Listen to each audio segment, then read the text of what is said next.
பணியின் போது உயிர் நீத்த காவலர்களுக்கு அஞ்சலி செலுத்தும் தினத்தையொட்டி புதுச்சேரி முதல்வர் ரங்கசாமி அஞ்சலி செலுத்தினார்.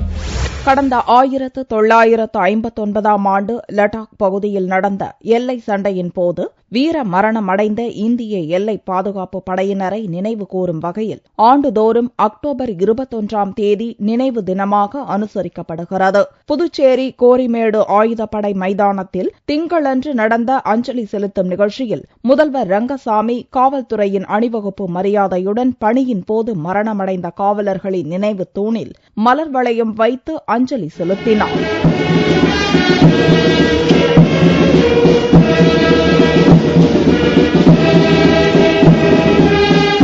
முதல்வர் ரங்கசாமியை தொடர்ந்து புதுவை மாநில தலைமை செயலாளர் சேட்டன் பி சாங்கி, டிஜிபி காமராஜ் உட்பட ஓய்வு பெற்ற காவலர்கள் மற்றும் பொதுமக்கள் அஞ்சலி செலுத்தினர். இதையடுத்து உயிர் நீத்த காவலர்களுக்கு வீர வணக்கம் செலுத்தும் வகையில் 21 குண்டுகள் முழங்க 3 முறை வானத்தை நோக்கி சுட்டனர்.